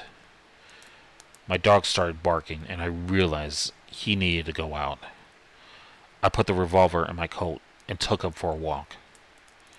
It was on that walk that I started to really mull everything over. I decided that instead of doing it that day, I would press pause. I would hold off for a month. If I still felt that way, I could end it without any regrets. I waited a month, and then another, and another. Enough about me, though. Why are you here? She fidgeted it around, and in that moment, Hiro realized how young she was. She couldn't be over 20 years of age. She was likely a college student. I'm just tired of being alone. I'm just tired of being alone. My family is shit and I have no friends. It's not going to get better, so why keep fighting it? It'd be a lot less heartache if I just ended it here. I think the worst part is that I'm going to die alone with no one to mourn. Your family would mourn. Those people at college would look at your empty seat and wonder what kind of person is now missing from their life. Are you sure you don't have any friends? Not even someone who you could tell all of this to? There's no one. Well, you're telling me. Maybe I could be your friend. We did have this heart-to-heart and revealed our lowest moments to each other. Why don't you join me back at my house, and we could talk all of this out with some hot cocoa. How does that sound? You'd be my friend? I wouldn't have to offer if I didn't want to. She shivered. And for the first time in a half an hour, Hiro realized that she had been standing on the bluff in the middle of winter in nothing more than short sleeves and jeans. He approached carefully. This was what he had been waiting for. If he could get her away from the precipice, then the hardest part would be over. He slowly wrapped his arms around her and held her close. She broke into sobs in his embrace. He whispered that he was here for her. Her tears stained her shirt, but that was fine with him. He told her that she was going to be okay. She looked up at him with tear-filled eyes and asked if he could do something for her. He nodded and said that he would do anything. He was her friend. Her grip around him tightened. Her voice, her voice was a little more than a whisper, but it reverberated like a gunshot in a tiny room. I don't want to face this alone. She twisted with a sudden strength he had not experienced, he had not expected, and pulled both of them towards the precipice. If he were a younger man, he would have pulled away, but his age and experience had left him sapped. She looked into his eyes one more time before the final pull. They both teetered for a moment before they both slipped over the ridge. Hiro felt the air ripping at him as he fell with her. Her face was beatific, and content as she waited for the impact that would end her suffering. She had gotten her wish. She would not die alone. Hiroshinji would join her. He had a few moments to let the terror build in his heart. There was something else in there as well. It was something rotten, and it called out to the great below. Its arms were outstretched and welcoming the obsidian-looking water with the jutted rocks that almost looked like teeth. What Hiro had denied for 4 decades had finally returned to him, and he would not wait any longer.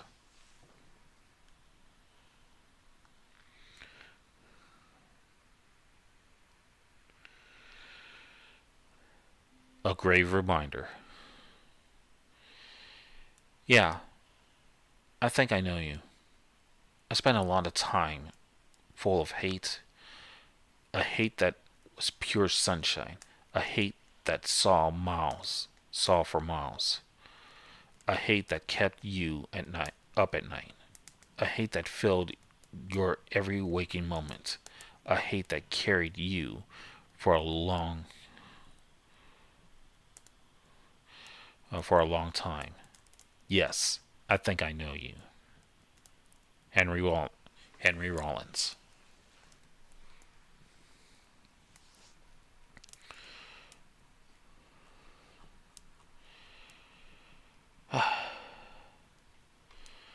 The woman moved furtively through the graveyard. This was the part she hated the most about paying her respects.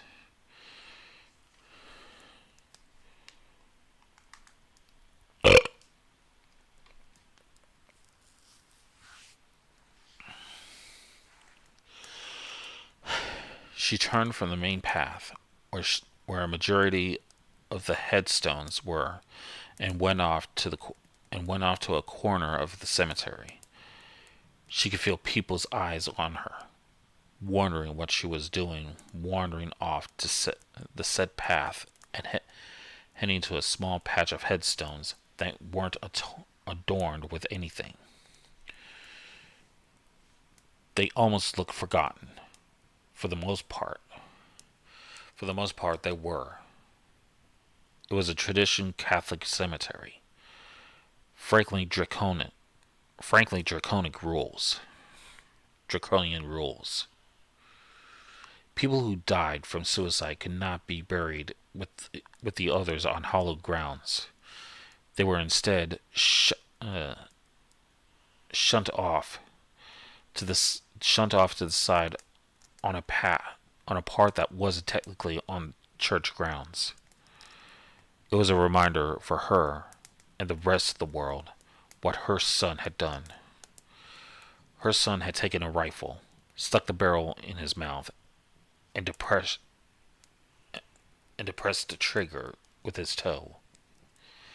His death had been instantaneous, but the aftershocks afterwards had threatened to rip the family apart. Her husband went from boisterous man to a quiet and withered husk of a man almost overnight.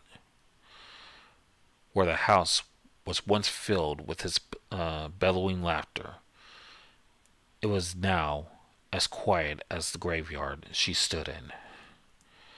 She could barely get him out of the house and amongst friends. Years later, and he was still as broken. He was still as broken as he was the day that he got the news. The woman had not escaped those aftershocks either. She did a much better job at hiding it from others. But it still ate her away at her insides, all the same. It had been over 3 years since he committed suicide, but she still felt the stares every time she went to visit his grave. She made a habit of visiting it once a month and catching up with her son. She would have invited her husband to come along, but the last time he had almost had a complete breakdown. Maybe she was desensitized to it all, having visited him so many times. She wanted to pay her respects in her own way and not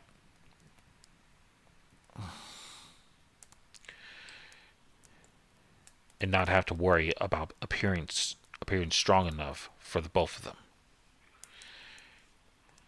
She laid lilacs at the base of the grave and whispered a quick prayer. It was a mechanical reaction. She believed in God and had helped raise her son that way. But it just felt wrong to pray. It just felt wrong to pray for him when even the cemetery had slightly judged him by relegating him to a small patch well away from the others. She finished the prayer, but stayed kneeling. She had more she wanted to say, and now seemed like the perfect time to do it. She tried to ignore the feeling in the pit of her stomach, but knew that wasn't going to make it go away. It never really went away. She began. "We're doing good, Joe. You made us so proud when you were with us. Proud parents of a soldier. We're trying to stay strong, but some days are harder than others. There are support groups for families who have lost soldiers. But we went to one meeting and decided it wasn't for us. I think about being around all those people trying to shoulder their burden and being crushed by it only made me feel worse." She paused for a moment and felt the pain coiling up in her stomach before she continued. "Vera's doing good. I think she took your death harder than anyone, having just broken up with you. I think she felt partly responsible for what happened next. She really sank into herself and almost self-destructed. I think she would have if it hadn't been for her best friend. She preserved. She's married to him now, and they're expecting their first child in a few months." The sadness kept building in her stomach. It wormed its way free and began clawing at her lungs. She tried to remember the pleasant memories, but all she could think about was his diary and how he died. The sorrow raked at her throat, and she felt it constrict.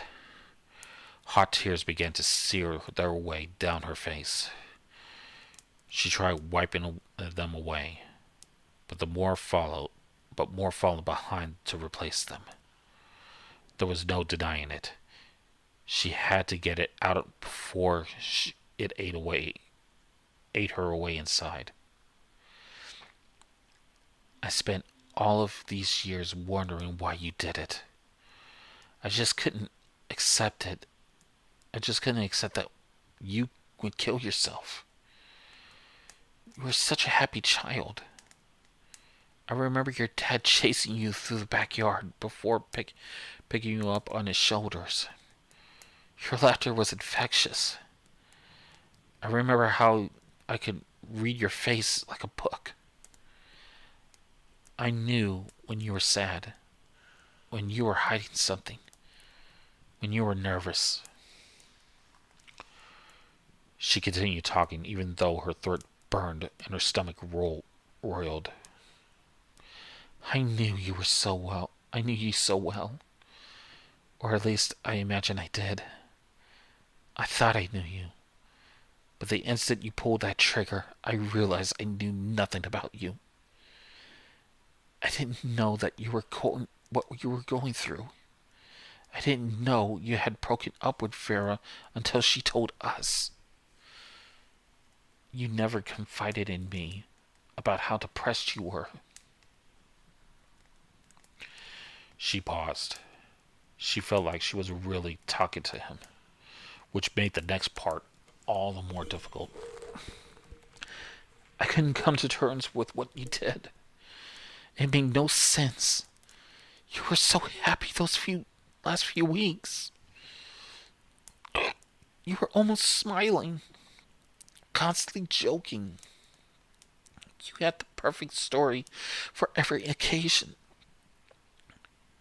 I read your journal. I read your final moments. I know it was a massive invasion of your privacy, but I needed to understand what made you do it. I had to see what lied underneath that happy veneer.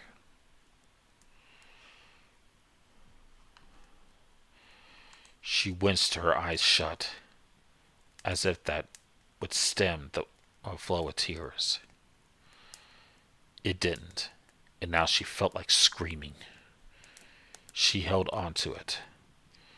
She let it drive the words out. I never realized how angry you were. I thought everything was going well.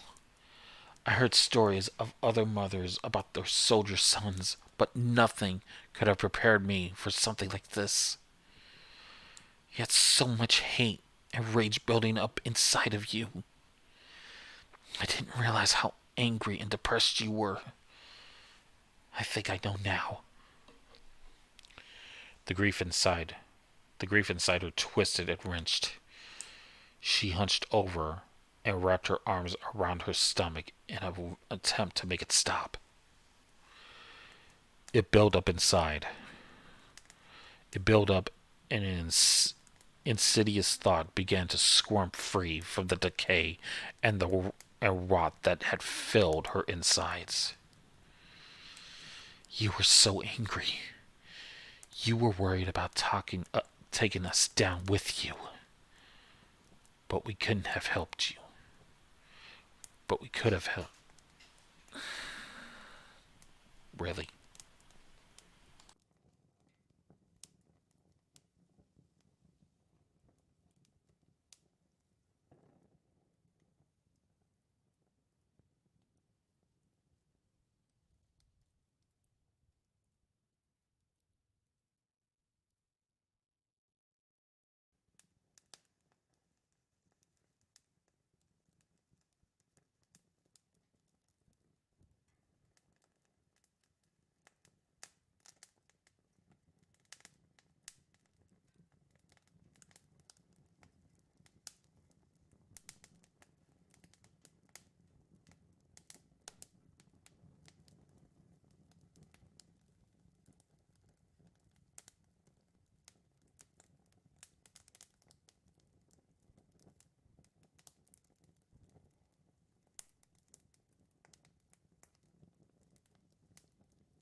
so sorry about that.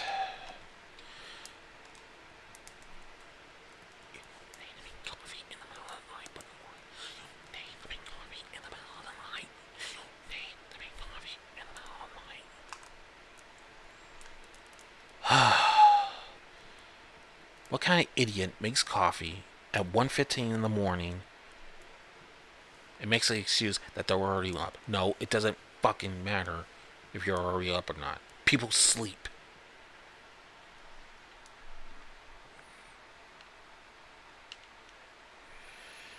Well, there's already one person in the chat, and I want to finish this, but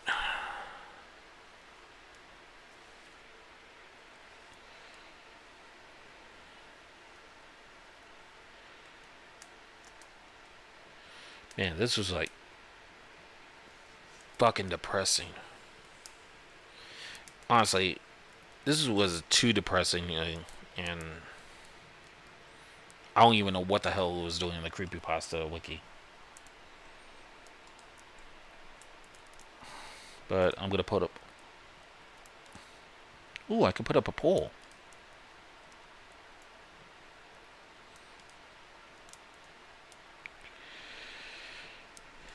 That's interesting.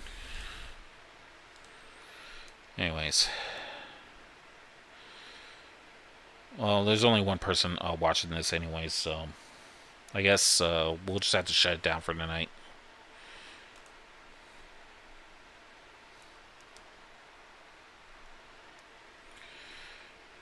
But I guess I could finish it anyways.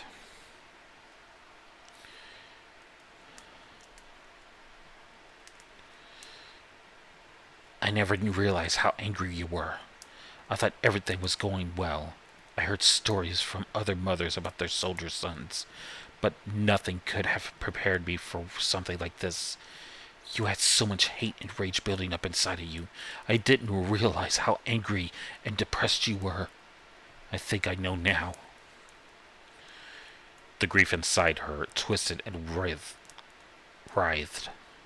She hunched over and wrapped her arms around her stomach in an attempt to make it stop. It built up, and an insidious thought began to squirm free from the decay and rot that filled her insides. You were so angry. You were worried about taking us down with you.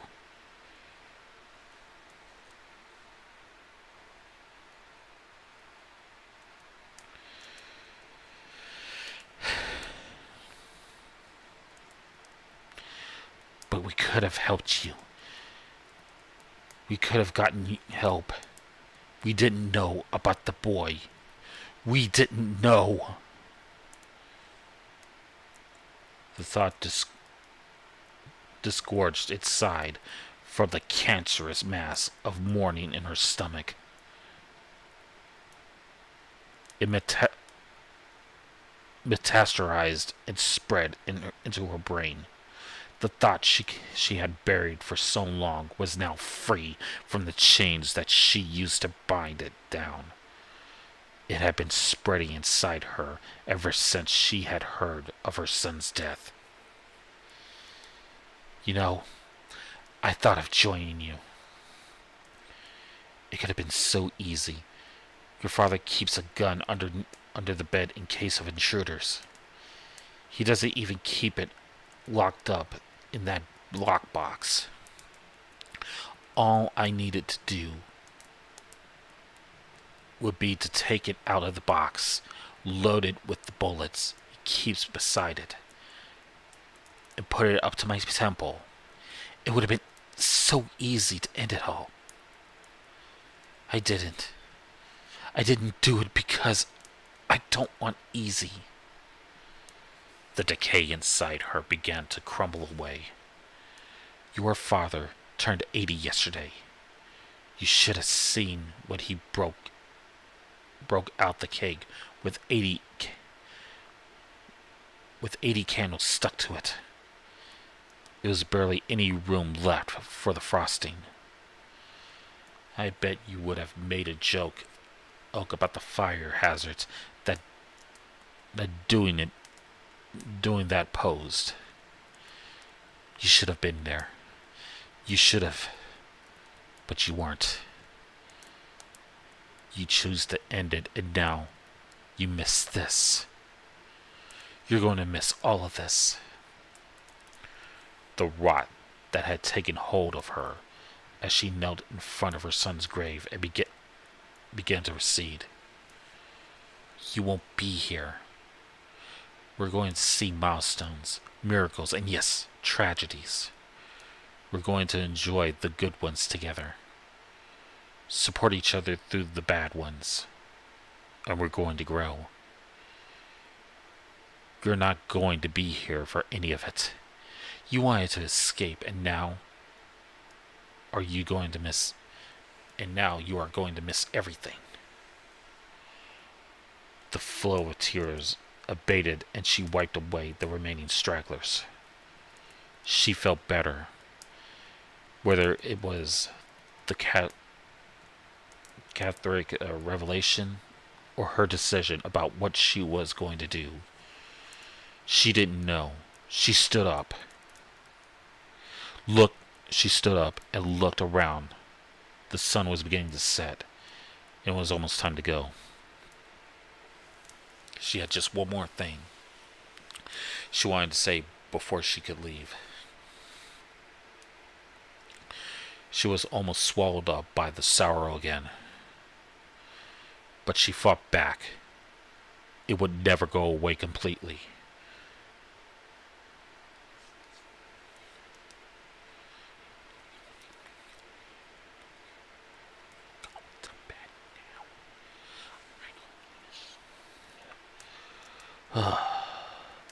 But she would learn to live with it.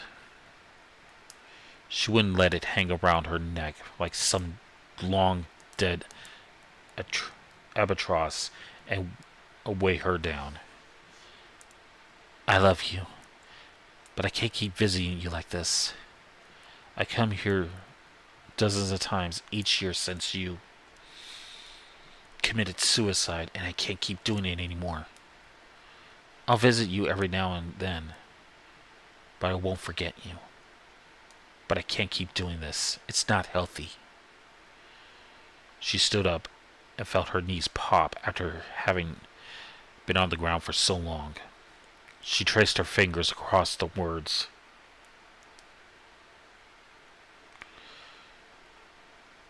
What? Oh yeah. Across the words etched in the granite. Joseph Yossarian. One last time, as if she were touching his cheek. The stone was cold and offered no comfort. She whispered, I love you, baby. I always will. Goodbye. She left his tombstone behind and walked back to the cemetery grounds. Her son was gone, and she wasn't going to join him. She still had a life left to live.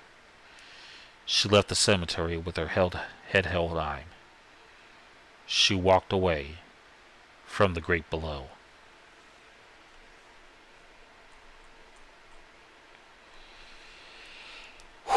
Wow.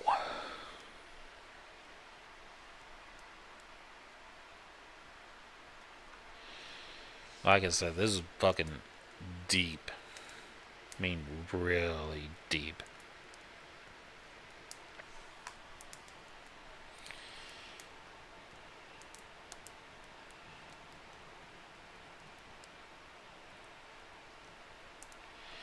Like I said, this was very emotional, and I don't know why it was in the Creepypasta wiki in the first place. I don't even think this is considered Creepypasta, to tell you the truth. So, sorry about that. I didn't want everybody to go to bed on a low note. I don't know. Maybe next week will be different.